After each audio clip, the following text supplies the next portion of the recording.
वाचा शंबली शंबलीति वितरन् पीयूष वर्षन् प्रभो निःशेषं शमयन्नरल्कल्पते स्थापत्रयं लीलया तं दत्तं प्रणमे समस्त विदुषा मीशं गुणानां निधिं श्री दत्तात्रेय महाराज की सर्वज्ञ श्री चक्रधर स्वामी की जय।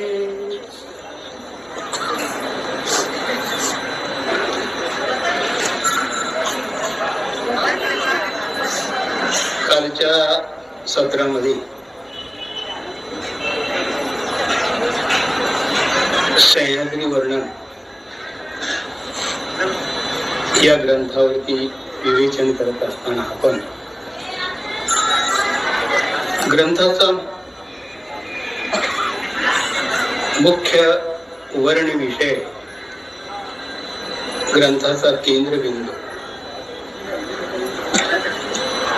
ग्रंथाचं श्रद्धास्थान, परब्रह्म परमेश्वर चिरायू अवतार श्री दत्तात्रेय प्रभू म्हणून दत्तात्रेय महाराजांच्या अवतार धारणत्वाविषयीच्या संदर्भाने येणारे लीळा संदर्भ, त्याबरोबरच महानुभावेतर ग्रंथ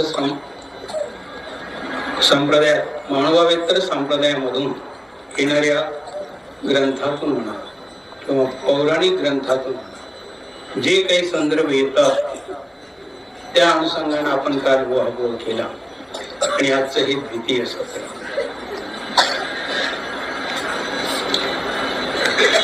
कदाचित ते कालचं सत्र बोल तर गोबडे होते, परंतु तो करून आला नाही. शेवटी त्यानं काय स्वीकारायचं आणि कसं स्वीकारायचं हे त्याच्या कृपा प्रवृत्तीचा तो अभिनवेश असतो आणि त्यातून ती गोष्ट स्वीकारल्या जाते. मला असं वाटतं ते कितपत योग्य असेल नसेल ते दत्तात्रेय महाराज जाणो, परंतु एक कृपादृष्टीची झलक थोडीशी मला आज अनुभवाला आली आणि ते म्हणजे माझे आदरणीय ज्येष्ठ गुरुबंधू आचार्य प्रवर श्री वैंदेशकर बाबा, त्यांनाच या व्यासपीठावरती पाठवले. असू शकते ईश्वर इच्छा, तरी पण असं जरी असेल की माझी कदाचित मनाची विषय व्यवस्था असेल, तो एक नातं आहे ते गुरुबंधूचे. नाते गुरुबंधूचे विसरशील निर्धन देखुनिया, नाही विसरता येईल. मग तो सुदामा असो की परमात्मा योगेश्वर श्रीकृष्ण असो, हे गुरुकुळातलं नातं आहे. एका निर्धर जलावरती, त्या काठावरती सर्वांची तहान भागलेली आहे. त्या तहानेतलं, त्या तृष्णेतलं जेही काही मार्दव होत ते ज्या गुरुकुळातून ज्यांनी ज्यांनी प्राशन केलं त्यातला एक बिंदू या सत्पुरुषाच्या वाटेने आलेला आहे. आणि ते आदरणीय माझे ज्येष्ठ गुरुबंधू आज या ठिकाणी आले. तसं बाबा आपल्या इथे येणं उचित नाही. सर्वार्थानं आपण ज्येष्ठ, तुमचं वय लक्षात घेता, तुमची ज्ञानपात्रता लक्षात घेता, तुमची अनुसरण सिद्धता लक्षात घेता, आभार लक्षात घेता, कदाचित मला तुलना कुठेच करता येईल. मी आहे ती माझी जागा स्वीकारलीच पाहिजे. आणि म्हणून प्रतिष्ठा कितीही मोठी असेल त्याला काही अर्थ नसतोच. अनंत ब्रह्मांडाचा नायक जर समजा सुद्धा मला कडकडून भेटत असेल आणि तिथे जर तो एवढा विनम्रतेने विनयशीलतेने सर्व ऐश्वर्य संपन्न असणारा, ज्याची एक पापणी जर इकडं ये रे वाईचे टोळ ये रे वाई करती, इतकं सामर्थ्य आहे. आणि ते जर एवढे लवचिक होतात आम्ही नक्कीच व्हायला.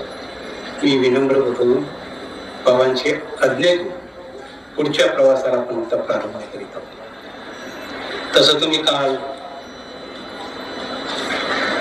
अनुसया मातेची ओळख झाली आपल्याला, आठवणीत राहील, तिच्या नादाला लागायच नाही नक्कीच.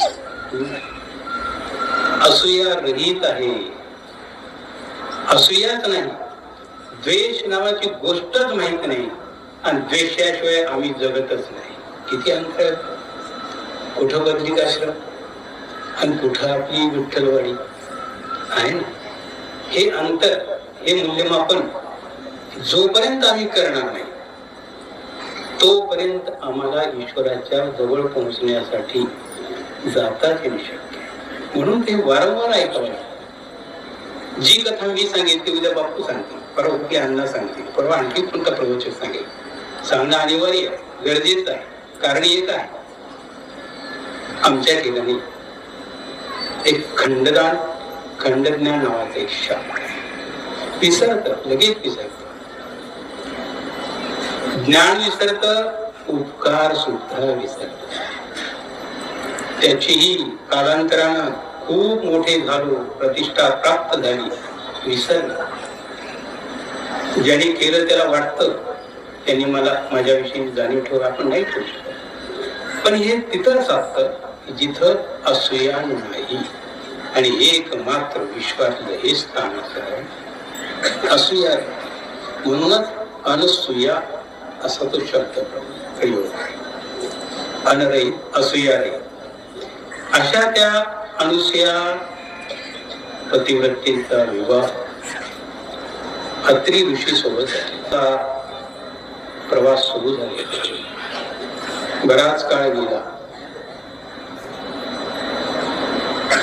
ऊर्ध्वभाव होऊन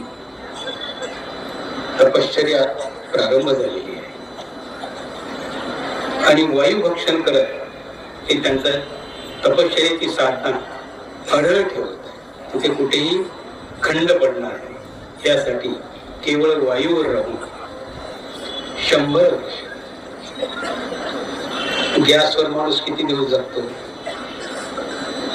एकदा का गॅस लावला म्हणून समजलं की पुढची तयारी सुरू.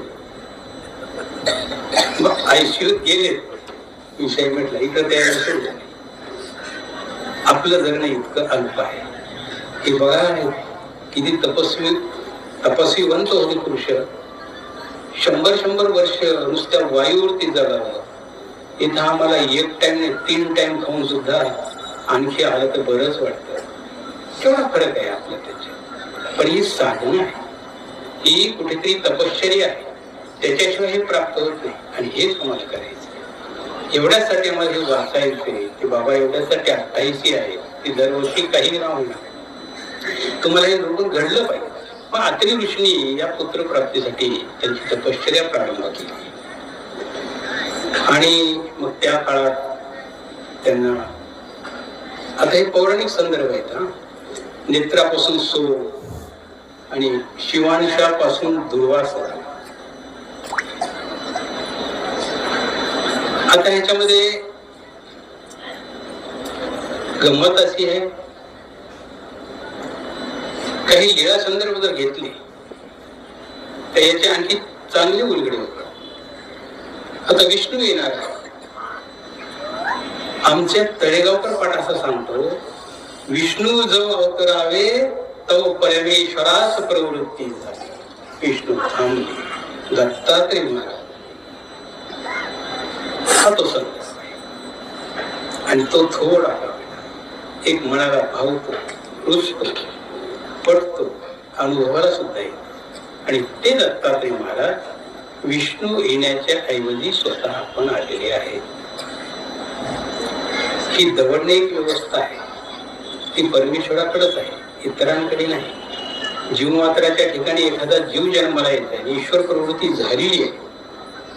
त्या आईच्या उदरात, त्या कुळात परमेश्वराला जन्म घ्यायचा आहे, त्यांना सुट्टी होते, रिकाम पाठवत नाही, त्यांची व्यवस्था लावतात, चांगला एक सुफळ देतात, आपण ती लावायची. हेच ते दवड. इथे दत्तात्रय महाराज आलेले आणि त्या अत्री ऋषींच्या भद्रिकाश्रमामध्ये अनुसया मातेच्या उदरी शुक्रवारचा दिवस आहे. गुरुवार संपलेला आहे, शुक्रवार उगवतो आहे, कृतयुग संपत आलेला आहे. त्रेतायुग येण्यावर आहे अशा संधी काळामध्ये श्री दत्तात्रय प्रभू महाराजांनी अवतार धारण केले. आता कौतुक हा विषय सगळ्यांसाठीच आहे, जसा तो आपल्यासाठी आहे तो देवादिकांसाठी सुद्धा आहे. म्हणजे नक्कीच अतिऋषी समाधान पावले असतील. कारण पुराणामध्ये जेव्हा असं सांगितलं जातं हे तिघे आले, तिघाला त्यांनी प्रश्न केला, मी ज्यांचं ध्यान करत होतो त्यापैकी या तिघापैकी तुम्ही कोण आहात? त्यांनी काल काय उत्तर दिलं? आम्ही त्यांच्यापैकी नाही, त्यांचे अंश मात्र. हे होऊ शकतं. विष्टभ्या विदम एकांशी नसते, सारं विश्व माझ्या एका अंशात 1/4 नाही, 3rd नाही, कुणीच नाही, एका अंशात. अंश किती असतो? तेवढ्या एका अंशात जर एवढे विश्व व्यापल्या जाऊ शकतात, या सगळ्या देवता हे सगळं आहे, याला तो व्यापक आहे. आणि मग आता विष्णूच अवतरलेत ना, हरकत नाही. विष्णूच अवतर विवेष्टी व्यापनोती चराचर जगतः विष्णू. दत्तात्रय महाराज विष्णूच आहे. संपूर्ण जगाला व्यापक असणाऱ्या त्या व्यापकत्वाला संस्कृतमध्ये विष्णू शब्द. काय चुकलं? विष्णू म्हटलं तर काय चुकलं?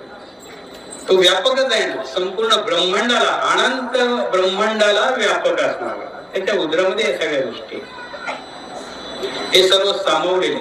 आणि म्हणून भक्त अर्जुन सुद्धा म्हणतात हे प्रतपंती, आणि म्हणून भक्त अर्जुन सुद्धा म्हणतात हे प्रतपंती विष्णू. तिथेही श्रीकृष्ण भगवंताला विष्णू म्हटलेले आहे. प्रश्न मी तुम्हाला कालच सांगितला की ज्यांना जी गोष्ट सांगायची ती दुसरा माणूस कसा समजून घेईल त्याच्यात जर अंतर पडलं तर गंडत. आणि मग कालच्यासारखंच या गीतेचा अर्थ करताना आमच्या बऱ्याचशा विद्वानांनी यथामते अर्थ केलेला आहे. पण तिथे बघा, तिथे सुद्धा प्रतपंती विष्णू हा शब्द आहे, श्रीकृष्ण भगवंतासाठी आहे. आणि म्हणूनच मग विष्णूचा अवतार श्रीकृष्ण भगवान अशी एक विचार परंपरा प्रवाहित झालेली आहे. परंतु अर्जुनाला एकाच अर्थाने म्हणत होतं की परमेश्वर हे सर्व व्यापक परमेश्वर, कारण त्याच्याशिवाय दुसरा व्यापक नाहीच ना. त्याची ती उपाधी आहे. अहो तुम्ही सरपंच झाला तर सरपंच म्हणतील, पंतप्रधान झाला तर पंतप्रधान म्हणतील, देशाचे अध्यक्ष राष्ट्रपती म्हणतील. पद आहेत ती पद आहे. मग ते दुसऱ्याला कोणाला लावता येतं? लावून पाहावा. राष्ट्रपती सन्माननीय बाळासाहेब म्हणता येईल का आपल्याला? नाही म्हणता येईल. ते व्हावं लागतं, असावं लागतं. विष्णू हे स्वतः भगवंत श्रीकृष्ण महाराज सर्व व्यापक आहेत या अर्थाने म्हटले. मग आपण असं कल्पना का करू नये? तो जो विष्णू येणार होता त्याच्याऐवजी हा महाविष्णू, महाविष्णू ते उपनिषदकारांनी सुद्धा तिथे ते संबोधन दिलेले आहे. आणि ते दत्तात्रय महाराज आज अनुसया मातेच्या इथे त्या ठिकाणी त्यांनी अवतार धारण केलेला आहे. आनंदाचा आनंद. मग आता बाळ जन्माला आल्यानंतर जन्मापासूनचे ते शेवटपर्यंतचे जे संस्कार असतात हिंदू संस्कृतीमधले षोडश संस्कार आहेत. पण त्यापैकी आता बारसं आलंच. त्या बारशाचा विधी होतोय. संपूर्ण ऋषीश्वर तिथं गुरुकुळ नांदेड बद्रिकाश्रमामध्ये अनंत ब्रह्मांडाचा नायक तिथं अवतरलेला आहे. साधी गोष्ट नव्हती. सर्वसाधारण मित्र परिवाराच्या ठिकाणी आपण जातो, गर्दी करतो. इथे तर पूर्ण विश्वाचा पतीच आलेला आहे. आणि मग संपूर्ण विश्वाचे जेवढे ऋषीश्वराचे सगळ्यांची तिथं मांदी आली अंगाच्या अंगाला. आणि आता ते बारसं झालं. त्यावेळेला तिथे नारद ऋषी येणं स्वाभाविक आहे. एवढी मोठी जर हालचाल होत असेल तर तिथे ते येणार नाहीत असं कधी संभव नाही का? ते शांत जागेवर जाऊन अशांत करून येणारे ते आहेत. इथं ते एवढी मोठी हालचाल आहे, इथं येणारच ते होते. आणि त्यांच्यासोबत भृगु ऋषी होते. मग त्या बाळाचं नाव ठेवायचं, त्याचं भविष्य पाहिलं, ते ज्योतिष्य पाहिलं, सगळं केलं. आणि सांगितलं हा बाळ खूप मोठा ऐश्वर्य संपन्न असावे. मग याचं नाव काय असावं ऋषीवर? याचं नाव सैंग ठेवा. सैंग अत्यंत सर्वोच्च ठिकाणी असलेली गोष्ट, त्याला सैंग असायची. उत्तम, अत्युच्च, त्या अगदी त्याच्या पलीकडे काहीच नाही, आपण कल्पनाही करायची. ते शेवटच असतो, टॉप टू बॉटम, अगदी शेवट. आणि मग असं हे उत्तुंग असणारे व्यक्तिमत्व असल्यामुळे त्या परात्मा परमेश्वराचं नाव त्यांचं सैंग ऋषी ठेवण्यात आलं. आत्री ऋषींचा हा जो येलौकिक त्यांचा संसार अत्यंत आनंदाने चालतो. आता उणीव कुठलीच नाही. 3 पुत्र आहेत, पाहिजे तर परात्पर परमेश्वर तो पण इथे आलेलाच आहे. म्हणजे अजून काय हवं? निर्विष बद्रिकाश्रम निर्वैर सर्व होते. तुम्ही सगळे प्राणी मात्र एकत्रित राहील. वाघ शेळी एकाच ठिकाणी पाणी पिते, भांडत नव्हते. आपण नळावर गेले की भांडत, 2 जास्तीच्या गेली की 3री भांडते.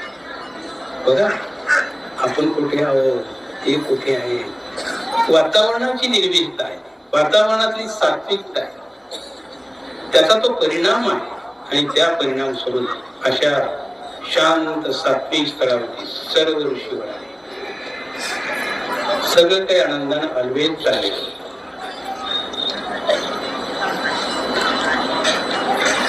जेव्हा त्या बाळाला बघितलं आणि त्याची चरण बघितली, तेव्हाच नारदाला जाणवलं की ही अनुसया माता अत्यंत भाग्यवान आहे आणि सगळ्या रिद्धी सिद्धी त्या चरणावरती लोळण घेत आहेत. म्हणजे आता हिला सामान्य समजता येणार नाही, ही असामान्य असाधारण होतीच. तिचंही स्वतः तपोबल होतं, तेव्हाच तर ईश्वर तिथे गेले ना. पूर्वाधिकार असला तेव्हाच जातात. पण हे सगळं बघितल्यानंतर, कुणाचंही समाधानकारक बघितल्यानंतर अगदी प्रामाणिकपणानं समाधान व्यक्त करणारी व्यक्ती म्हणजे नारद मला नाही वाटत असं म्हणतात. कुठेतरी त्यात काही आणखी व्यक्ती आपल्याला आणता येतो का त्याचा प्रयत्न करणारे नारद. आणि झालंच ते. अष्टमहासिद्धी अनुसेच्या घरी ते शक्यच नाही. मग बाहेर आल्यानंतर विचार चक्र सुरू झाला. आता आपणही आपल्या नावाप्रमाणे राहिलंच पाहिजे, सात जीवन ठरवलंच पाहिजे. नारायण नारायण नारायण नारायण करत करत करत करत करत त्याला सत्य रूपाला पोहोचले. त्या संपूर्ण ब्रह्मांडाचं पुराणकर्त्यांचं मत आहे, सृजन करणाऱ्या व्यवस्थेमध्ये ब्रह्मदेव अग्रगणी आहे. तिथूनच सुरुवात केली. योग असा ब्रह्मदेव सृष्टीच्या व्यापारासाठी बाहेर पडलेले होते. आता जाणारच नव्हते. ऑफिसचा टाइम झाला की घरी कशाला थांबते, जाऊ परदेश जीवन हे बाहेर पडले. आणि ही संधी साधून महर्षी नारद सावित्रीबाईकडे गेले. सावित्री देवी बसलेल्या होत्या, तेवढ्यात ती पोहोचली. खूप छान वाटलं. बऱ्याच दिवसानंतर आलास, काय क्षेमकुशल आहे मृत्यू लोकांमध्ये. अवकाश एवढाच होता, बोलत काय तेच सांगायला आम्ही आलो. चेहरा गंभीर केला, नाटक वळवलं, हसऱ्या चेहऱ्याने सांगितलं कोणीतरी खरं म्हणा.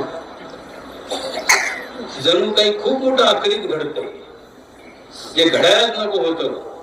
आणि त्याच्यामुळे नारदाच्या काळाचा ठोकाच चुकला. कारण एवढं वाईट दुसऱ्याचं चिंतणारे नारद नव्हतेच. गंभीर चेहऱ्यानं सुरुवात केली. माते हे असं व्हायला नको होतं. अरे पण आणि सांगशील तर की आता ते असं अर्धवट सांगितलं तर यांचं अजून सुरू झालं मीटर वाढायला. अरे मग सांग ना काय. हो ना, सांगवल्याच जात नाही, सांगावंच वाटत नाही. पुन्हा ताण. आता ते रबर आहे, ताणत राहिल्यानंतर तांत तांत तांत सावित्रीबाईचे ताण आणि शेवटी कुठेतरी हो नाही करता करता हे बघ ही गोष्ट खूप चुकीची घडली. आणि मला तरी असं वाटतं हे आपल्या पतिराजानेच केलेलं काम दिसतं. पतिराजा आणि माझ्या पश्चात मला ना विचार शक्यच आहे. व्यवहारामध्ये प्रत्येक गोष्टी हे आपल्या अनुमतीशिवाय बाहेर पडत नाही. घरात आलेली वस्तू बाहेर जाणे नाही. ते फाटका टाळेल जरी असला तरी चालतो. तर जमीन पुसायला तर हो, फाटकी चप्पल असणे विचारल्याशिवाय हे ब्रह्मदेव आहे. आणि याने न विचारता कसं काय, अरे काय केलं, हा हेच तर खरं आहे. मग झालं असं, मी बद्रिकाश्रमाला गेलो. अनुसया मातांच्या अंगणीत जे बाळ जन्माला त्याच्या चरणावरती एवढ्या मोठ्या रिद्धी सिद्धी ब्रह्मदेवांना कसंही आखरीत दान दिलं. हा ठीक आहे, मी समजू शकतो, देवलोकात पुन्हा दिला असतं बरं झालं. मृत्यू लोकांमध्ये एक सामान्य बाई अनुसया आणि तिच्या पदरात हे दान मला नाही भावले. पेटवली म्हणजे लक्ष्मी आणि पुन्हा आता पावी नाही, माझी सांगण्याची क्षमता नाही तुम्हाला. तुम्ही खूप मोठे आहात. तर त्यांचं पुढचं रूप माहित होतं. सांगू कसं म्हणून हो नाही करता नाही, पण आपली माणसं आपण सांगितलंच पाहिजे. हेही माझं अंतर मला म्हणत होतं. आणि म्हणून नाही बाई, मी आता खूप मोठं छातीवरती दगड ठेवून तुमच्याकडे आलो सांगायला. बरं सांग काय. काही नाही, हे असं झालेलं आहे, हे जे बद्रिकाश्रमामध्ये अनुसयेच्या घरी जे बाळ जन्माला आलं त्याच्या तिथं पाहिलं अष्टमा सिद्धी नांदायला लागल्या. कुणाच्या दारात पडत नाही. तिथं कसं काय केलं, साधारण बाई पाहणं शोभतं काही. आणि हे कोणी केलं, आपले महादेव भोळेच आहे, कुणाला काही देऊन टाकतात आणि पुन्हा अंगलट आले ओरडत बसतात. हे त्यांनीच केलं असं. आता तर पार्वतीबाईचा पाहायचं कामच नाही. तिकडं सावित्री पेटवली म्हणजे लक्ष्मी आणि पुन्हा आता पार्वती. विचार केला, नारद काही असा 100% खोटं बोलत नाही. असं त्यात काही नाही थोडंफार, पण काही अंश तथ्यांश त्यामध्ये आहे. आणि तथ्यांश साधारण अष्टमा सिद्धी जर तिथं असतील म्हणजे काही साधी गोष्ट आहे ती. आज आमच्याकडे नाही तिच्याकडे कसं काय झालं की हेच. शेजारच्या घरी जर मोठा टीव्ही असेल तर आपल्याला काय त्रास होतो ते शेजाऱ्यांनाच माहित पाहिजे. तीच आपली अवस्था. आता तिथं अष्टमा सिद्धी आणि इथं काहीच नाही, अवघड झालं काम सगळे. आता कायच करावं. ते टीव्ही येईपर्यंत मी शांत होत नाही. तिकडे बोलेलो तिकडे क्रिएट आलीच पाहिजे. हा सगळा स्पर्धात्मक भाग आहे. तो जो तुमच्या आहे तो तिथे पण आहे. त्या मनोवृत्ती आहे, त्रिगुणात्मक सगळं आहे. फक्त हे निर्गुण सत्वातच या गोष्टी घडत नाही. आणि ते प्राप्त करणारी ही माणसं आहे, ही संत आहे, यांचं ते जीवन आहे. ज्या दिवशी आपण या पायरीवर चढू, या सन्मार्गाने जाऊ, हे कुठंच संपलं. हे सगळं संपलं आपल्यासाठी. मग हे फक्त आपल्यासाठी वाचनीय श्रवणीय एवढाच भाग राहतो. पण आपण अजून ह्याचे वेगळे झालेलो नाही. तेव्हा स्वाभाविक हे तिथेही घडलं. मग तिने काय करावं. सावित्री म्हणली, लक्ष्मीच्या कानावर घालून पाहते आल्या तिथे. आता काय असतं, काही गोष्टी करायच्या असल्या की माणूस थोडासा वेळ पाहून येतो. मग तिने विचारलं, आता हे विष्णू गेले असतील कानावर, आताच जायला बरं राहील माय, पुन्हा कशाला. पण ते आले की अजून पुन्हा अडचण. म्हणून मग ह्या निघाल्या आल्या. लक्ष्मी काय झालं. नाही झालं काहीच नाही, पण जे ऐकलं ते खूपच वाईट आहे.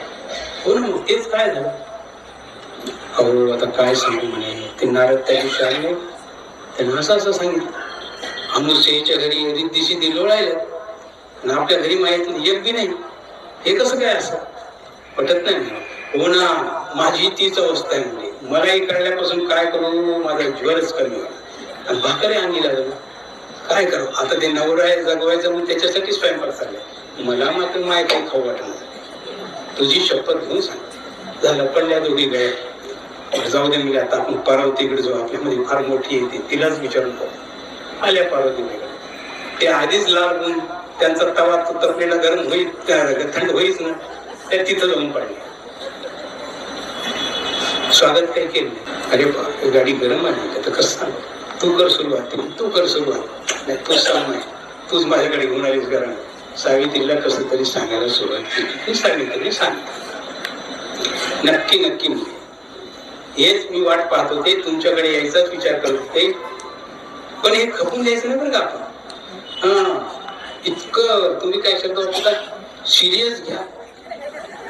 हे एवढं सिरियस घ्यावं लागतं म्हणजे बरं का. इतकं साधं घेऊ नका, इतक्या हलक्यात जाऊ नका. पवित्रीचं प्रतिव्रते त्या पार्वतीचं हो ना माय, काय करावं, गंभीर गोष्टच आहे, सिरियस कोण घेते. आपल्या ह्याला ठेच बसलेली ही आपल्या स्वाभिमानाला. आणि काय आपल्या देवाच्या महाराणी असून कामाच्या, आपल्याकडे ती गोष्ट झाली मृत्यू लोक का बाईकडे शोभत नाही त्या गोष्टी, मनाला तर पटतच नाही. हो ना माझ्या नाही तुझ्या नाही, काय करावं उपाय. आता ती घरी येतील ना येणारच आहे, जातील कुठं, शेवटी घरी यावंच लागतं. हे जरी फिरून आले तर रात्री आपलेच असतात इथं जाऊन. एक कोणीच स्वागत करायचं. मग जितकं फुगून बसता येईल तितकं फुगून बसायचं. स्पर्धा तयारी सुरू केली कसं फुगायचं. पार्वती तशी, सावित्री तशी, लक्ष्मी तशी, सगळ्यांनी आपली केस मोकळी सोडली. आरामशी पुरुष शृंगार करून वाट बघत बसणाऱ्या, ते काहीच नाही, कुठलं सौंदर्य प्रसाद नाही ना, लिपस्टिक ना, कुठला गन ना, कुठलं काही, कुठलं काहीच नाही. आता काय मग ब्रह्मदेव आले. ब्रह्मदेव बघितले म्हणजे हा काहीतरी घरात वेगळा प्रकार घडला दिसतो. एक तर म्हणले यांची तब्येत ठीक नसेल, काहीतरी झालेलं आहे, म्हणून अगदी सहानुभूतीनं जेवढी दाखवतात नाही तेवढी जास्त दाखवली आणि जवळ गेली. ते जवळ जाऊन विचारणे की ज्या खेकसल्या काही वाटतं का म्हणले तुमच्या जीवाला. आपण सांगली आधी काय झालं ते. मी तर कुठेच काही चुकलो नाही, दिवसभरात काम करून व्यवस्थित आलेलो. कशासाठी अहो काय कशासाठी काही समजतं का तुम्हाला. मृत्यू लोकात काही जाता का नाही तुम्ही, तिकडे वेळ मिळतो का तुम्हाला. आणि खरं सांगा बरं, मला नाही विचारता तुम्ही कोणाला काय काय देता. याला पंचायत पडली म्हणजे बाई जगाचा व्यापार माझ्याकडे, जग मला सांभाळायचे, तू एकटीच कुठं आहेस. आता सगळ्या गोष्टी काय तुलाच विचारून देऊ, तसं नाही. पण काहीतरी तुम्ही कुठेतरी जास्त दिलंय ते, असं काही घडलं नाही. हा ब्रह्मदेव जगात चुकत नाही, तुझा गैरसमज झाला, तुला कोणतरी पेटवून दिलेलं दिसते. हा पेटवून दिले, मी एवढी नादान पेटायला, त्यांनी सांगायला मी ऐकायला भांडायला एवढी तर नाही करू. खरं सांगा मला तुम्ही काय दिले. अरे पण सांगशील नाही. हा तेच सांगण्यासाठी त्या बद्रिकाश्रममध्ये अनुसूया नावाची बाई आहे, तिच्या घरी अष्टमसिद्धी कशा नांदायला तुम्ही कोणी दिले येतात. आपल्याकडून ते गेलेले नाही. हा आपल्याकडून गेले. अहो नारदाने सांगितले तुम्हीच दिले म्हणून. नारद आहे म्हणतो त्याच्या काही गोष्टी मनावर घ्यायच्या, काही सोडायच्या असतात. हा म्हणजे काही गोष्टी मनावर घ्यायच्या असतात. म्हणजे अष्टमसिद्धी त्याच्याकडे आहे ते खरं. आता सोडून एवढंच देते म्हणजे की तुम्ही दिले नाही. पण आता लक्षात घ्या, याचा शोध तर लावून हे नक्की घडलंय काय.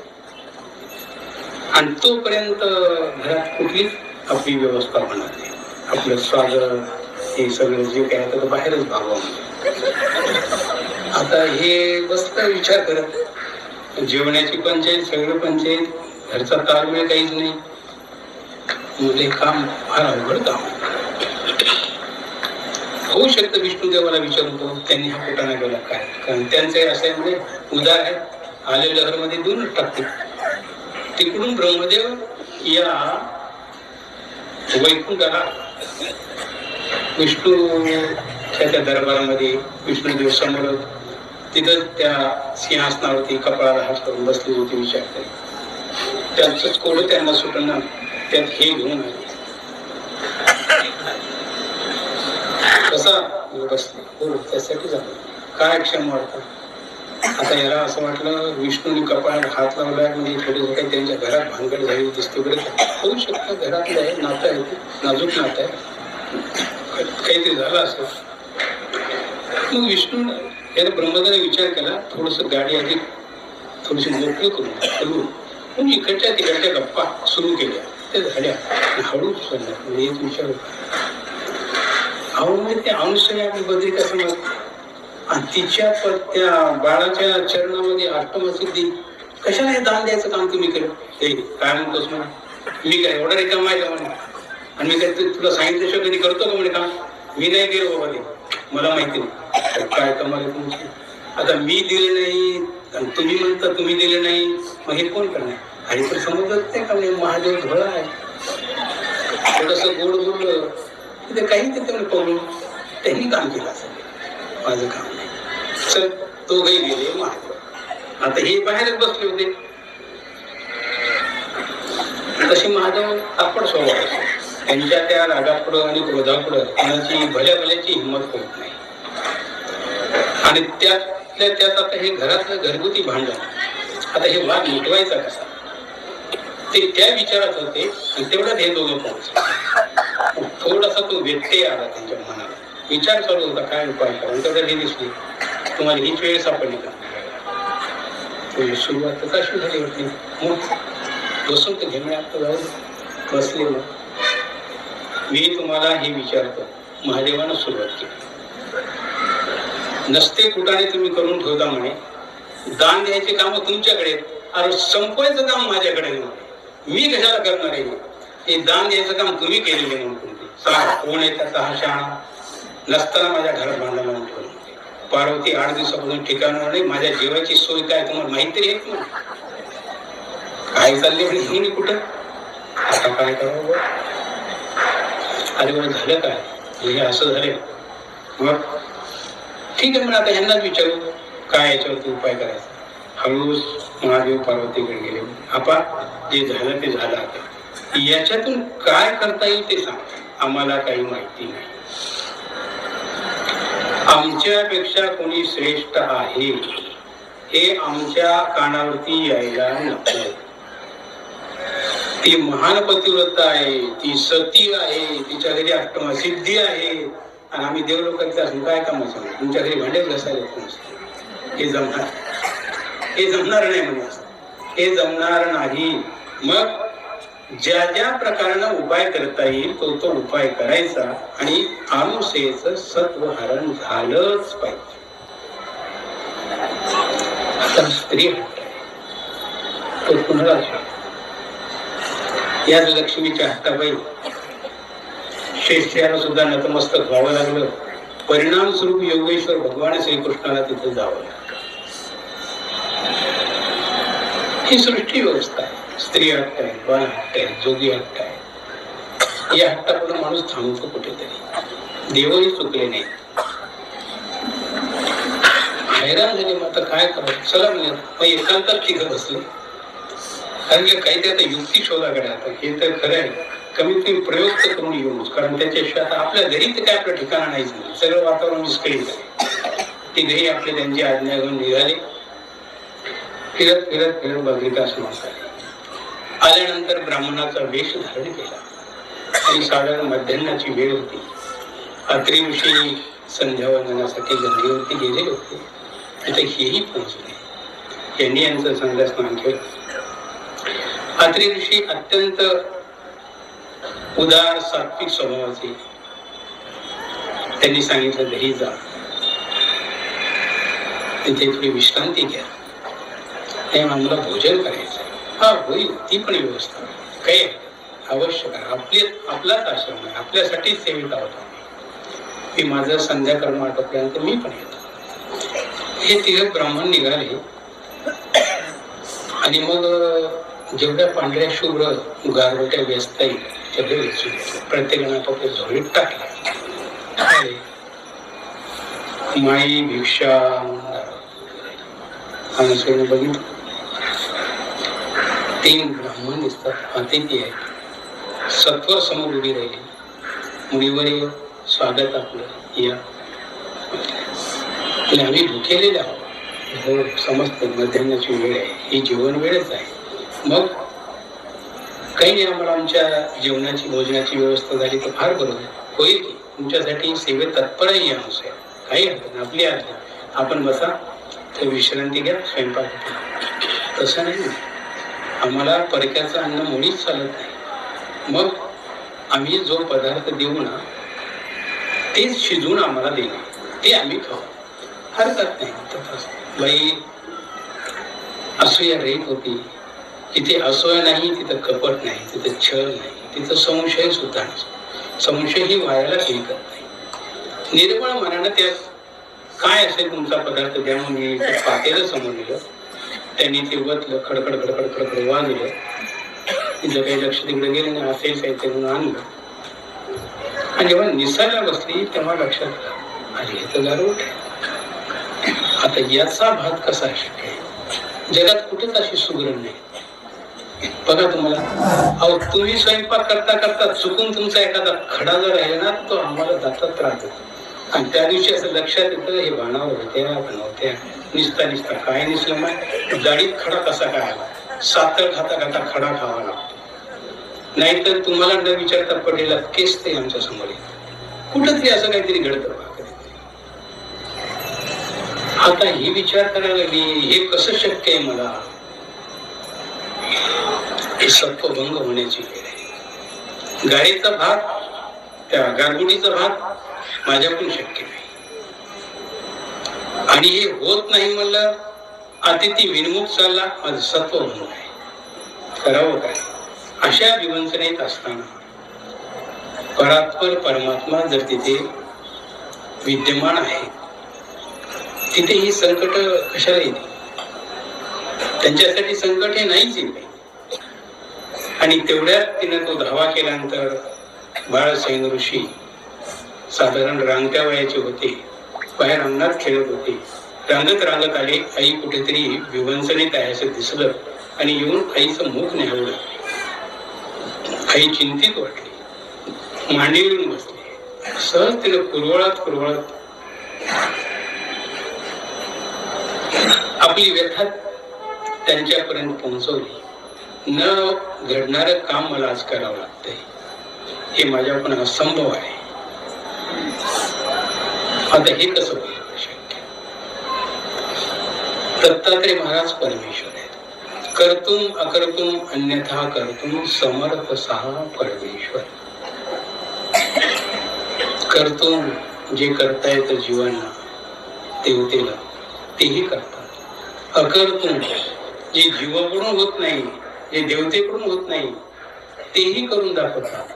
आणि याही पेक्षा पुढे जाऊन अन्यथा करतो. भाष्यकाराने त्याची व्याख्या खूप सुंदर केली. जीवाते ईश्वर करतो. जीवाचा ईश्वर आपल्या पदापर्यंत जीवाला घेऊन जातात. हे कर्तृत्व ईश्वराशिवाय कुणीच करत नाही. आणि म्हणून तो समर्थ परमेश्वर. त्याला गारेचा भात काय? जो जीवाला आपल्या प्राप्तीला घेऊन जाऊ शकतो, एवढे आपण पराक्रमी आहोत, तरी पण आपले सगळे पराक्रम बाजूला ठेवून त्याच्यावरती पडदा टाकून त्याला पूर्वळा घेऊन जाऊन त्या प्राप्तीला नेणारा केवढा वात्सल्य सिंधू आहे. तो भक्ताला कसा अडचणीत. आणि अनुसेसाठी ती फार मोठी उपलब्धी होती. दत्तात्रय महाराज खेळत त्या पातेल्यासाठी गेले आणि ते झाकण थोडस हाताने ढकललं. बघितलं, सुंदर पैकी तुम्हालाही जमणार नाही. कदाचित तुमच्या कुकरमध्ये सुद्धा असा भात होणार नाही. इतका सुंदर भात, लसलसीत सुगंधित बासमती त्याच्याकडे फिका. काय स्वाद आणि काय खूप सुंदर प्रकारचा भात तयार झाला. आई सिद्ध झाली. चला कसा मुली आता ती गाणी बघितलं ताटामध्ये, भात तर झाला कसलं झालं. आपण सत्व हरण करायला आलो, आपलंच हरण व्हायची वेळ आली. ते काही खरं नाही. लाजीनं मला खाली होती. मग आता काय करावं? परंतु ते एका ईर्षेने आलेले होते. त्यांना त्यांचं काम करणं गरजेचं होतं. एवढ्यावरतीच माघार घेता येत नव्हती. पण माघार घेतली असते तर तिथं जायची सोय नव्हती. तिथं काय तोंडी होणार. म्हणून पुढचा प्रयोग नग्न होणी आम्हासी अन्न परियेसी, अशी पुराण ग्रंथामध्ये आलेली होळी आहे. माते आम्ही हे अन्न जरूर स्वीकारू, पण आमची एक शर्त आहे. आता खरं पाहिलं ही देवलोकात मंडळी आहे आणि मनुष्यत्वाला ही लाजवणारी ही गोष्ट आहे. मनुष्यत्वाला देवलोक तर दूर पाहिजे, ती कल्पनाच कोणी करू शकत नाही. आणि अशा प्रकारची अशुभ मागणी, नीती धर्माला सोडून मागणी, देवत्वाची फारकत घेतलेली मागणी, त्या मातेला काय वाटत असेल? चर्र असं काळजामध्ये झोंबलं. गारेच्या भाताचं काही वाटलं नाही. हे शब्द अत्यंत अंतःकरणामध्ये विषारी शब्द गेले. महान पतिव्रता आहे सती, कल्पनाच करू शकत नाही.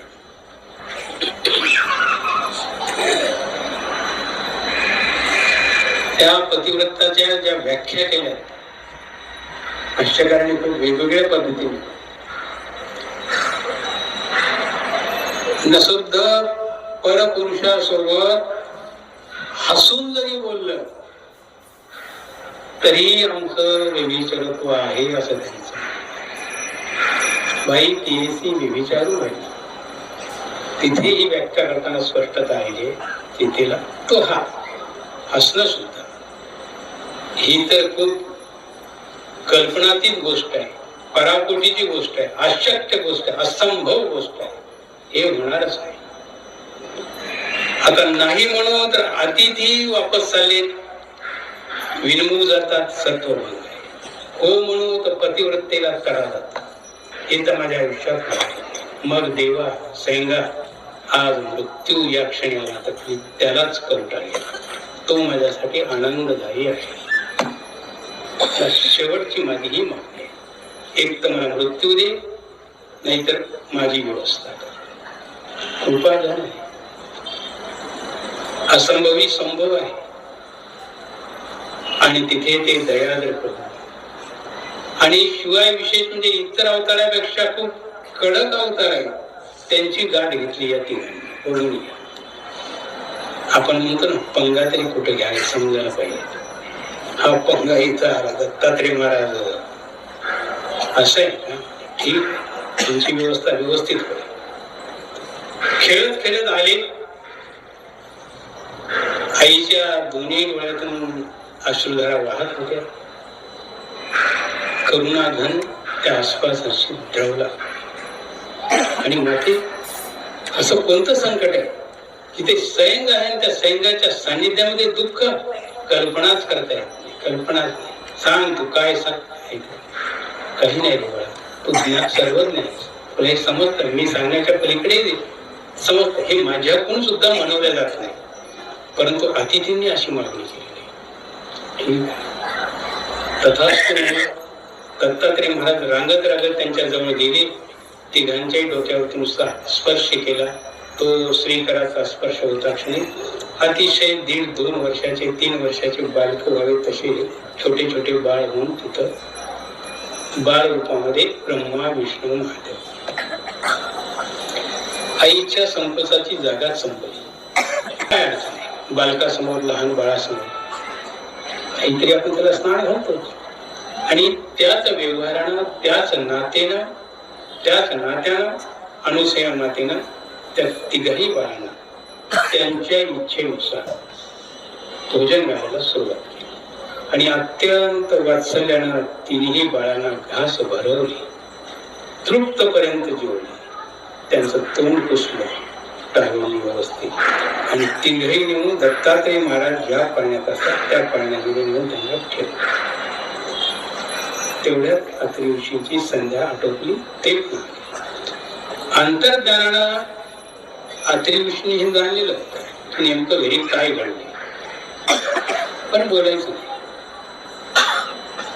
आल्यानंतर विचारलं, अनुसया ते अतिथी येणार ते जेवायला आलेत का? त्यांचं भोजन वगैरे झालं का? हो झालं म्हणे त्यांचं. कुठे आहेत ते? ते काय त्या पाण्यामध्ये? पाण्यात ते तर नदीवर ती ब्राह्मण होते, पाळण्यातच का तिच्याकडून उकल करून घ्यायचं. त्याचा असं झालं, सगळी कथा झाली. त्या दिवशी यात्रे दिवशीला आणखी समाधान आलं की परात्पर परमेश्वर माझ्यासाठी कसा उभा आहे. देव तेव्हाच उभा राहतो देवासाठी आपण काही करू तर. देवाकडे आपण पाहतो. You look to me, I look to you, हे त्यांचं तत्व. तुम्ही माझ्याकडे पहा, मी तुमच्याकडे पाहतो. आपण त्यांच्याकडे पाहतच नाही, त्यांनाच आपल्याकडे पाहायला होता. कशाला पाहिजे, काय रिकाम. आपल्या भारताची संख्या 1 कोटी किती आहे? 100 कोटी, 140 कोटी आहे. एवढ्या लोकांकडे पाहायचं म्हणजे साधी गोष्ट आहे. बाकी जग राहू द्या बाजूला, आपलेच विचार करू आपण. रिकाम. तुम्ही जेव्हा श्रद्धेनं जर त्या परमेश्वराकडे लक्ष देऊन पाहत असाल तर परमेश्वर तुमच्यासाठी येतात. यांनी बघितलं, त्यांचा तो अधिकार होता. आणि म्हणून दत्तात्रय महाराजांनी त्या ठिकाणी बालरूप दिलं. तर बालरूप दिलं, पण यांना परतीचा प्रवास माहिती नाही. हे लहान तिथंच बसले खेळत. त्यांना जायचं सुधारणं, कुठं जावं ते. इकडं बराच वेळ झाला ना. आता गेले, काम करून यायचं. बरे काही आता आम्ही तर आमच्या व्यवहारामध्ये म्हणतो सुखरूप जा बरं का, आणि गेल्याबरोबर कळावर पोहोचले की नाही. मेसेज गेला हो इथपर्यंत. मग आता कधी कधी आम्ही प्रवास करतो ना, ट्रकवर एक वाक्य लिहिलेलं असते बघ, घर कब आवडली. वाचलं का तू? सगळ्यांना चिंता, ह्या काही त्याच्यापेक्षा वेगळे आहेत का? यांचंही घर का बावगे सुरू झालं. काय करावं म्हणजे आता हे जवळजवळ 3 महिने झालं. एवढं काही मोठं कठीण काम नव्हतं. कसं काय कुठं गुंतली असतील. चलबिचल होत असतानाच नारद, कारण नारदांचा पाठ अजून संपलेला नव्हता. त्यांना अजून बरंच काही करायचं. परत पुन्हा 3 लोकांमध्ये फिरत येत आले. सावित्रीच्या घरी गेले. नारदा, तुझे ताक अजून आले नाही. ही कुठली कामाची पद्धत आहे अशी. गेले तिकडच बसले. तर कमी वार्ता संवाद काही व्हायला पाहिजे ना. बरं, ते आपल्यापेक्षा त्यांचं इंटरनेट जबरदस्त आहे, सामर्थ्य आहे तिथं. तिथं सांगायला करायला काही गरज नाही. त्यांच्या इंटरनेटवर आपलं चाललं होतं. हे पूर्वीच होतं. संजय कोण होता? त्याचाच पार्ट आहे जे तुम्ही आता पाहता लाईव्ह. संजय पहिलेच पाहत होता, द्वापारी लाईव्ह पाहत होता, सांगत होता. म्हणजे हे तिथूनच सुरुवात झाली. आपल्यापेक्षा ते इंटरनेट खूप जवळ, आणि त्याची रेंज कधीच जात नाही. एकच विशेष. आपली तर अर्धा तासात इकडे तिकडे गेली जाते, या गलीतून त्या गलीत गेली, त्यांची जातच नाही. म्हणजे काहीच कळवलं नाही त्यांनी. कसं काय आता हे कसं होईल बरं आपलं. मी तर लय चिंतेत पडले. म्हणजे हो म्हणजे त्याचं काय आहे, येतील ते, काही चिंता करू नका. आता याची हिंमतच होईल सांगायची. कारण हे जाऊन पाहून आलो, हे लहान होऊन पडले तिथं. आता सांगू तर आपल्यावरतीच येतो. मग कसं करा. थांबा मी शोधून येतो म्हणजे त्यांना कुठे ते बघतो. अजून आले, मला वाटलं आले असतील. बरोबर, मी बघून येतो. उठला तिथून नारायण नारायण नारायण करत वैकुंठ. हा वैकुंठ लक्ष्मीताईकडे गेले. आता त्या लक्ष्मीकडे गेल्यानंतर त्यांच्या मंदिरात त्यांनी तेच वाटलं, कसे सुखरूप आहेत एवढं तर सांग बापा, कुठं का असं सुखरूप आहे. देवाना त्यांना ठीक ठेव. हा नाही ठीक असतील नाही, त्याची काही काळजी करू नका. तेव्हाच आपल्याला निरोप नाही. काही आपण घडलं असतं निरोप पाहत असताना असं कुठं होतं का नाही. निरोप तुमच्याशिवाय पुन्हा देता येईल का? शेवटचं करावंच लागतं आपल्याला. असं येईल, काही चिंता नाही, विश्वास ठेवण्याला. तिथून उठलं महादेवाकडे, पार्वतीबाईकडे गेले. त्यांनी तेच, त्यांनी चांगलं सुनवलं. मग आता बराच वेळ निघून गेला. मी शोधून आलो अशा बहिणीला पुन्हा सावित्री केलं. काय झालं मुले, विश्वास तुझ्यासाठी मग मी काळजीचा भाग म्हणून गेलो इतक्या त्वरेने. त्या अनुसार आता याने झोपाव करून नको नुसतं. त्यांना आपण झोपायला पाठवलं होतं, काम खेळायला पाठवलं होतं, झोपायला पाठवलं होतं. कशाला खेळायला, अंगणात खेळायले, पालण्यात झोपायले, डुलायले. तुमचं नावच घेऊन आता ही गोष्ट आपल्याला समजून नाही वाटते, कारण थोडासा वेळ इकडे तिकडे गेला की त्यांनी यांची अधिकार कक्षा ओलांडली काय असा एक संशय आपल्या मनात नकळत येतो, अनामतपणे येतो. तो यावा येतो, कारण हे तितके विश्वासपात्रच असतात, त्यामुळे ते यायलाच पाहिजे, तो काही विषय नाही. मग आता गोष्ट अशी झाली, ह्या ब्रह्मदेवांना आता असं कसं काय केलं, म्हणजे बाळ कसं होऊन पडलं. मग काय करू आता, ह्या म्हणे तुम्हाला माझा हिताचा सल्ला आहे, तुम्हाला पटलं घ्या, न पटलं नका घेऊ. तिघी उठा, माझ्यासोबत चला आणि त्या अनुसयाच्या पाया जाऊन पडा. ते तुमचं राहू द्या म्हणजे देवपणा पतिव्रतापणा, तुम्ही मीच मोठी याच्यात भोवती तुम्ही फिरत बसले म्हणे, हे सगळं सत्यानं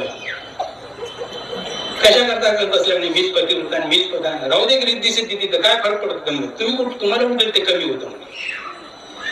नाही पण ते न शोभणारी शोभल ना शोभल त्याला त्या विद्यार्थ्यांना दिले, ते का तुमच्या हातातली गोष्ट आहे का. बसल्या म्हणजे रडत सांगितलं, यांनीच पुन्हा उलटा प्रवास याचा उपदेश करायचा.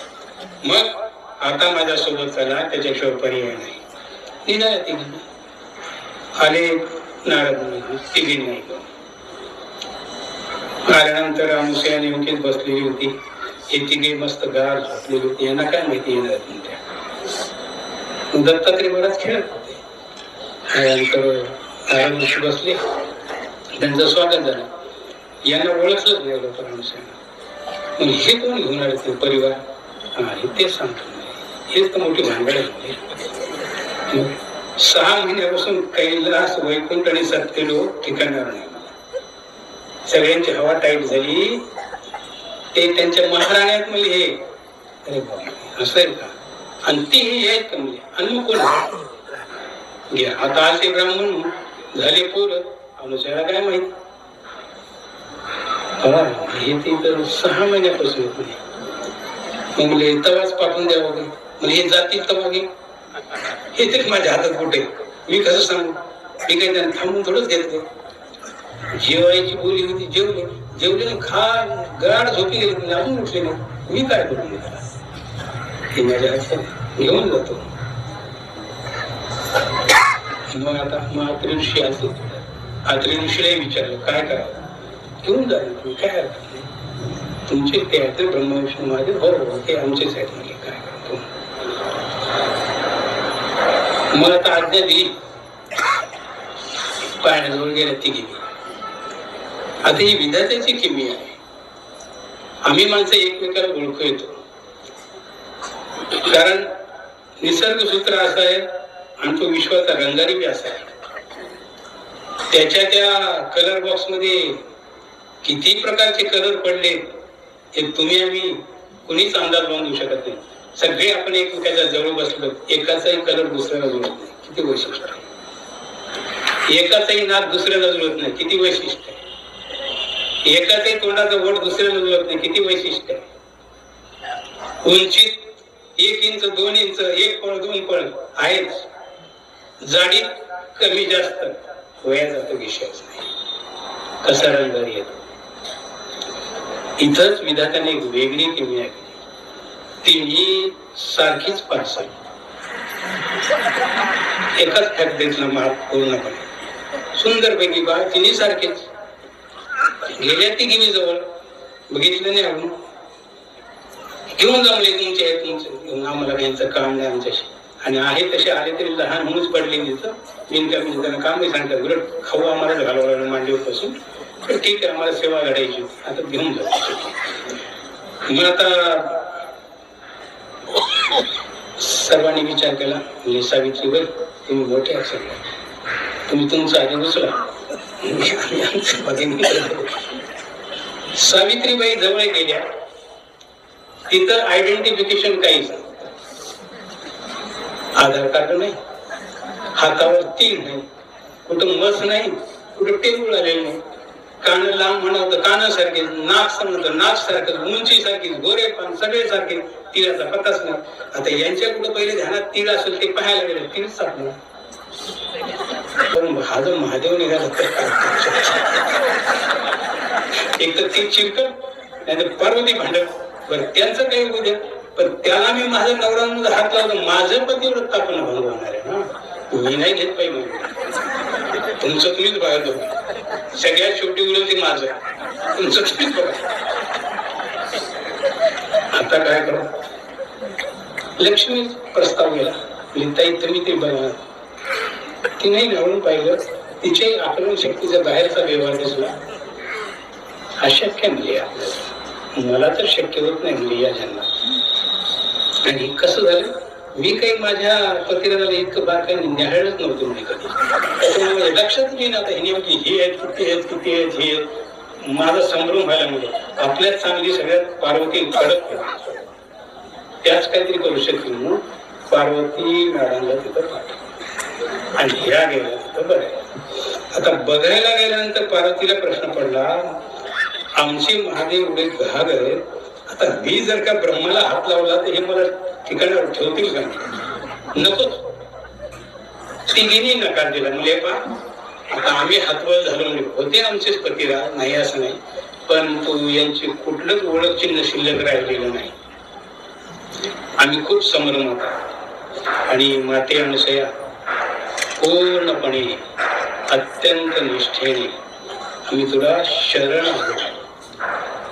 तुझं सत्व हरण करण्याकरता तुझ्या ठिकाणचं वैभव हे आम्हाला न सहन झाल्यामुळं, म्हणजे बघा हा लक्षात घेण्यासारखा ध्यानात ठेवण्यासारखा विषय, कुणाचीच असूया करू नका, मिळू द्या. त्यांची 2 मजली इमारत झाली, तुम्ही झोपडीत सुखी आहात, या झोपडीत माझ्या वाऱ्याकडे ताऱ्याकडे पहावी असं जे संत तुकडोजी म्हणतात आणि तिला समाधान म्हणतात. आपण आपल्या झोपडीत सुखी आहोत, शेजारची माडी किती उंच गेली, त्रास करून घेऊ नका, ज्वर करून घेऊ नका आणि डॉक्टरकडे जाण्याची पाळी घेऊ नका. हा यातला खरा आशय आहे. तिथे तिघींनी कानाला खडा लागला, म्हणजे चुकलं रे बाई आमचं, तुझ्या नादालाच लागायला नको होतं, लागलो आम्हाला अंदाज नाही आला, आम्ही आमच्या त्याच्यामध्ये होतो अहंकार. मग आता कर ना म्हणजे त्यानं जसं आहे तसं ते आमच्या अंगाला ओळखून. ते म्हणे अनुसया कसा उलट्या बरोबर सांगतो म्हणजे पती तुमचे आणि मी ओळखून द्यायचं कमालच आहे. काही मी सोयी केल्या होते, लग्नाला होते, त्यांच्या बारशाला होते, कुठं होते म्हणे मी, कसं ओळखू? तुमच्या घरात तुमचे पती तुम्हाला ओळखविणार आणि मी कसे ओळखणार, हे काम मला जमत नाही बाई. ते तुमचं तुम्ही बघा, ओळखा न ओळखा, घेऊ वाटलं घेऊन जा, नाही तर राहू देतात असतो इथंच. हैराण हैराण हैराण नाही. आता काय नारदाकडे पाहिजे, नारद अशा वेळेला नारद आपले बरोबर व्यवस्थित हातचा राखू नका, तुमचा व्यवहार तुम्हीच पहा, बायांच्या भानगडीत आपण करायचं तुमचं तुम्हीच पहा. मी या नादाला लागलो, मी कुठं अजून अंगावर घेऊ, आता लावून देणारे हेच यांनी सुरुवात केली नाही, हे अशक्य आहे मला, हे नाही शक्य. ते बघा तुम्हाला कसं निपटत आहे बघा. अनुसया कसंही कर, तूच आता आमच्यावरती एवढं माऊलपण कर आणि आमचे पती आम्हाला देण्याची वस्तू. हे झालं शक्य तर माझ्या सैंगात पण होऊ शकतं. आणि मग सैंग ऋषीला हाक मारली, थोडी धावत आहे.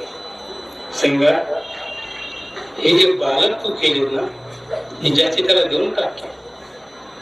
त्याच क्षणी दत्तात्रय महाराज तिथे गेले, ब्रह्म्याचं टंग पकडलं, हे तुमचं.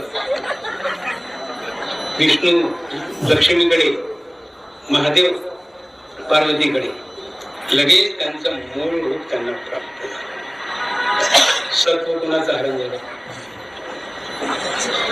ज्यांचं हरण करण्यासाठी आल्या होत्या त्यांचं हरण न होता ज्यांनी करायला लागलो त्यांचंच हरण. आणि मग तिथून पुढे हे तिन्ही देव आपापल्या ठिकाणी निघून गेले. दत्तात्रय प्रभूंना त्यांनी त्यांचं दान दिलं म्हणून इथं दत्त शब्द आलेला आहे.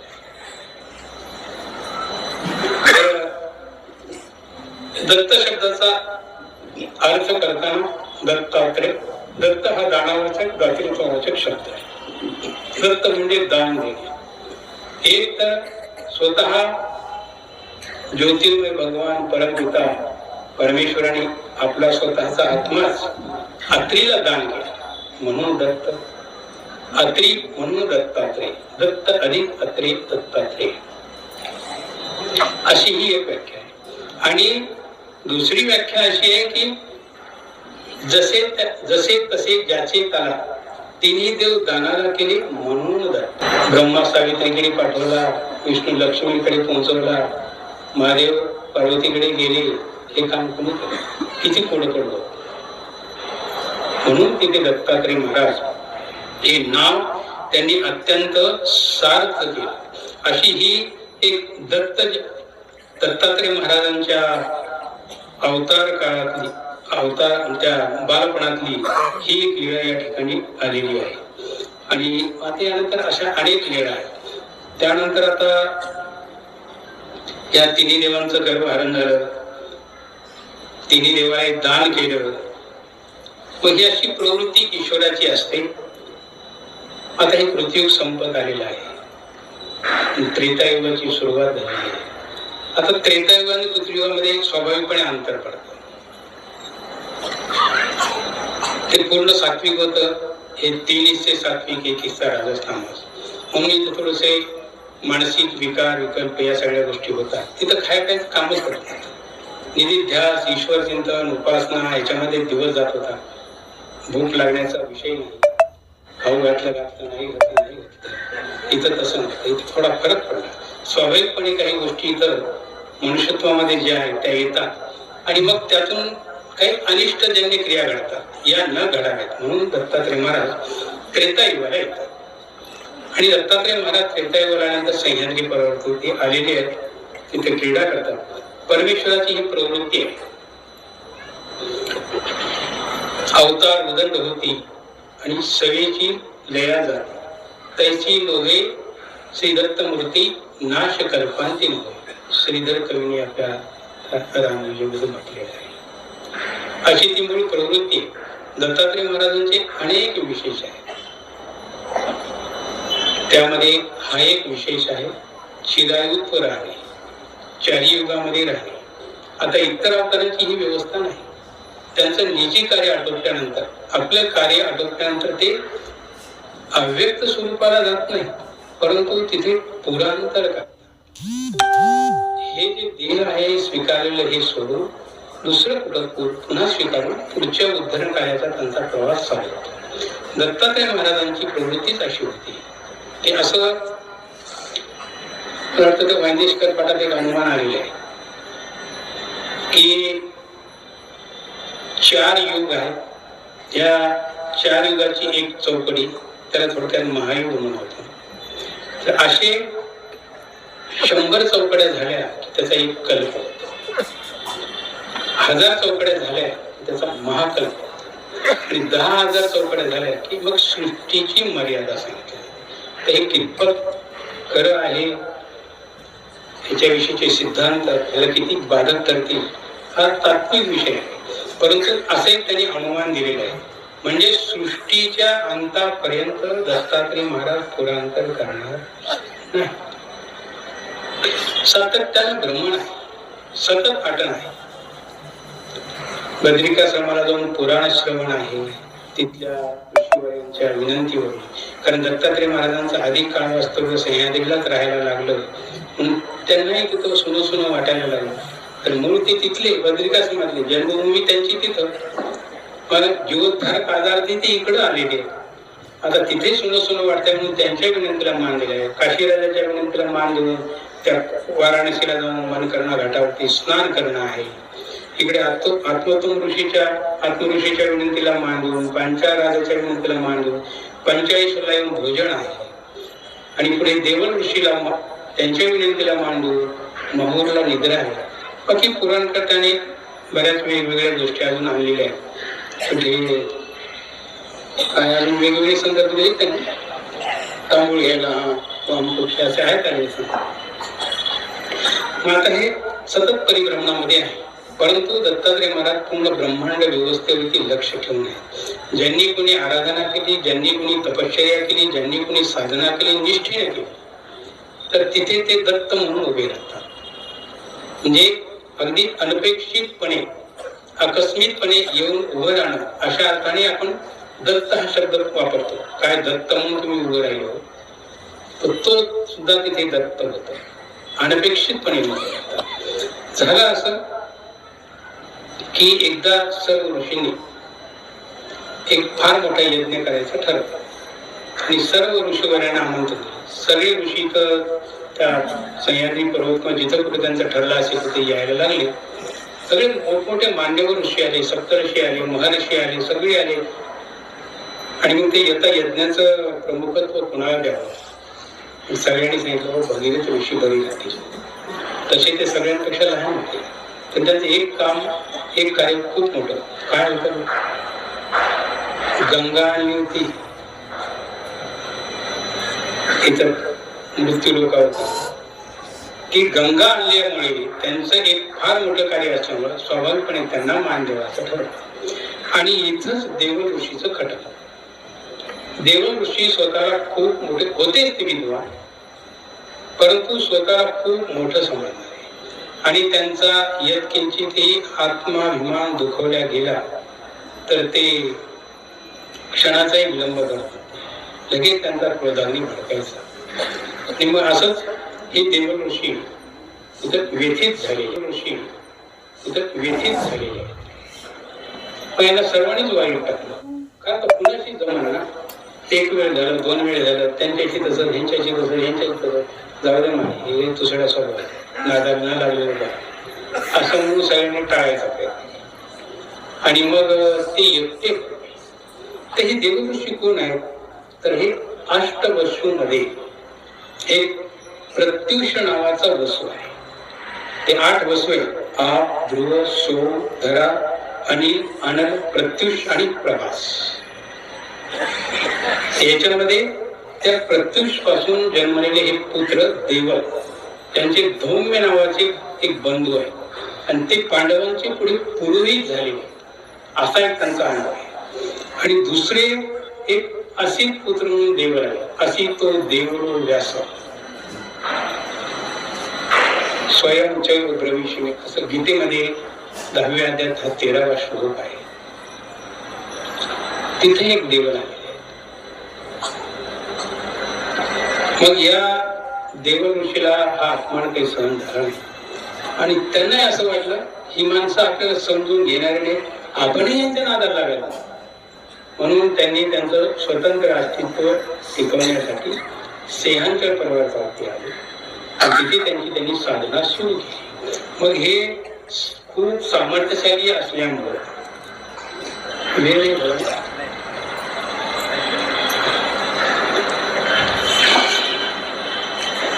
तुमचं सह्याद्रीवर 2 वर्ष लागतील पण व्हायला नाही, कोणी करतील. मग आता हे तिथं गेले, साधना सुरू झाली. रोज काशीला जायचे, स्नान करायचे आणि मोठभर वाळू घेऊन यायचे आणि त्या वाळूचं लिंग यांनी इथं आकारायला सुरुवात. आता ते वाळूचं लिंग आकारताना यांच्याकडे ती सामर्थ्य असल्यामुळे त्यांनी ती वाळू स्थापित करायची आणि त्याच्यावरती फुलं चढवायची, त्याची पूजा करायची. ते फुलं टाकल्याबरोबर ते लिंग दररोज 3.5 हात वाढायचं. आता ही अनेक वर्षाची तपस्या आहे. रोजचं लिंग 3.5 हात, 3.5 हात, 3.5 हात, 3.5 हात, 3.5 हात, कुठेतरी मर्यादा असा. आता लागली मग टेकायला पाहिजे. आणि जेव्हा आता ते आकाशाला टेकायला लागले असं वाटलं तेव्हा इंद्राला जागलं. ही काही खरी गोष्ट नाही. आता येऊन आपल्या आसनाला येऊन भिडतो म्हणजे आणि मग आपली बसायची जागा द्यायची. आता काय याचा वेळीच प्रबंध झाला. गेले तक्रार म्हणून बाकीच्या लोकांना ब्रह्मदेवाकडे, म्हणजे ब्रह्म खूप मोठी अडचण आली. अहो माझं काय नाही, माझं तर होईल कारण नंबर पहिला माझाच लागणार आहे. खालून सुरू झालेली सुरू बघा, काही प्रयत्न करा, तुमच्याकडून काय होत असेल ते बघा. म्हणून ब्रह्मदेवाकडे हे कोडं टाकलं. मग ब्रह्मदेव महादेवाला, विष्णूला, सर्वांना बोलून घेतलं. म्हणजे ही गोष्ट आपल्याकडून तर शक्य नाही. ऋषीगण, यक्ष, किन्नर सगळे चिंतित पडले होते. बरं, दुसरी गोष्ट त्यांच्या त्या तत्वसाधनेच्या मुळे तो निर्माण झालेला जो क्रोधाग्नी होता तो इतका भयंकर तप्पा आहे म्हणा की 12 कोस पर्यंत त्या माहूरच्या हद्दीत जाण्याची पाखराची हिंमत होत नव्हती. माणसं पडून जाते, पाखरू सुद्धा वरून जात नव्हतं. आणि तेवढा तो एक अलर्ट झोन झाला. आजही आमच्या राज्यकर्त्यांची ती व्यवस्था आहे. प्रधानमंत्र्याचं विमान तेवढ्या एरियातून तिथं जुळवणी जात नाही, तिथं पंतप्रधान विमान उडत नाही, ते अलर्ट असतात. तसं हे अलर्ट करून बसलं, पाखरू बी जायला तयार नाही, कुणीच जायला तयार नाही. आता नेमकं काय करायचं? कठीण गोष्ट. फक्त तिथं जाणारा एकच व्यक्ती तो म्हणजे देवऋषी, बाकी कुणीच जात नाही. मग आता हे थोडं पडलं, सगळेजण यात आपण ब्रह्मदेवाने सांगितलं याला एकच उपाय आहे, दत्तात्रय महाराजांच्या श्रीचरणाला आपण लागणे. म्हणून सगळे बद्रिका समाप्त आल्यानंतर त्यांचे येण्याचं प्रयोजन, आता ते सर्वज्ञ आहेत, अंतर्यामी आहेत, त्यांनी जाणून घेतले. यांनी यांची व्यथा मांडली. म्हणजे महाराज आमच्यावरती आपण कृपा करा, आम्ही खूप मोठ्या धर्मसंकटामध्ये सापडलेलो आहोत. एक ऋषी आहे, परंतु तो आम्हाला एवढा भारी ठरला. अहो तिकडं ते 12 कोस माहूरकडे जाताच येणार नाही आम्हाला. पण ते जायचं सोडून द्या, काही आमचं बिघडलं नाही, आम्ही आमचं इकडेच भागून घेऊ. परंतु ते भीम आकाशाला टेकायला म्हणा. असं करता करता ते आमच्या आसनापर्यंत होणार, आसन उचकून जाईल, बसायचं कुठं. हा हे करत आहे. मग काही करा, ही व्यवस्था झाली पाहिजे. त्याचा गर्व हरण झाला. दत्तात्रय महाराजांनी सांगितलं काही होईल ते यथार्थ असते. आणि मग दत्तात्रय महाराज इथे माहूर सह्याद्री पर्वत तिथे क्रीडा करतात. नित्याप्रमाणे हे देवळ ऋषी स्नान विधी आटोपण्यासाठी काशीला गेले आणि दत्तात्रय महाराज जाऊन तिथे त्याच्या आसनावरती बसले, बाळ रूप धरून बसले. मग हा देवळ ऋषी स्नान केलं, फुलं घेतली आणि घेऊन आला. लांबूनच बघितलं आपल्या आसनात आणि मुलगा दिसतो, कसं शक्य आहे? अहो इथं चिट पाखरू येत नाही आणि हे येऊन बसलं, कशी हिंमत केली? क्रोधाने अजून भडकला आणि तेवढ्या क्रोधामध्ये ते जवळ जवळ जवळ जवळ आले आणि बघितल्यानंतर मात्र त्या श्रीमूर्तीला पाहिल्यानंतर त्यांना ते एकदम शांत व्हावं. आता असू द्या, कोणी का असणार, त्यांचं स्वागतच करायला पाहिजे, पण आपला आपण आधी विधी करू. म्हणून त्यांनी नित्याप्रमाणे ते मूठभर पाऊल टाकली. ते परत 3.5 हात वरी गेलं, त्याच्यावरती फुल लांब हात करून टाकलं. दत्तात्रय महाराजच्या आस्थावरती बसलेले होते, तिथून लिंग बऱ्याच अंतर होते. त्यांनी दत्तात्रय महाराजांकडे ते फुलं पाठवलं. हे आपण त्यांना असं वाटलं की हे किती सामर्थ्यशाली ते बघावं. यांनी याचा हात लांब केला, याच्या सामर्थ्यानं लिंग व्हायला, यांना वाहता येणारच नाही. दत्तात्रय महाराजांनी त्याच्यापेक्षा फार मोठा हात वरी केला, त्या लिंगावरती ठेवला, फुलं व्हायला, लिंग असं दाबायला. जसं जसं लिंग दाबत आले तसं तसं तसं तसं ते जमिनीमध्ये गाडत गेलं. हे घाबरले आणि इतक्या विसर्जित तपश्चर्या पाण्यात चालली.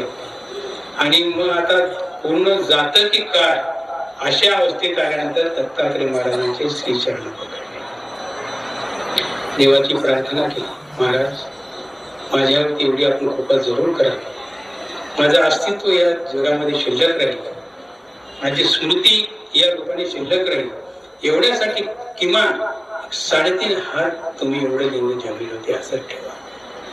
ईश्वर आहे तो, अनार्जित दाता आहे. इथे त्यांनी मागणी केली, तोही कुठेतरी त्यांच्या प्रसन्नतेला तो पात्र होता आणि म्हणून त्याला फक्त त्याचं गर्व हरण करण्यापुरती शिक्षा द्यायची होती. म्हणून दत्तात्रय महाराजांनी त्या ठिकाणी तेवढं ते लिंग ठेवलं. आज त्याला आपण देव देवेश्वर असं म्हणतो. हे ते स्थान आहे. तर अशा प्रकारे दत्तात्रय महाराजांनी देवळ ऋषीचं गर्व हरण केलेलं आहे. किती वर्ष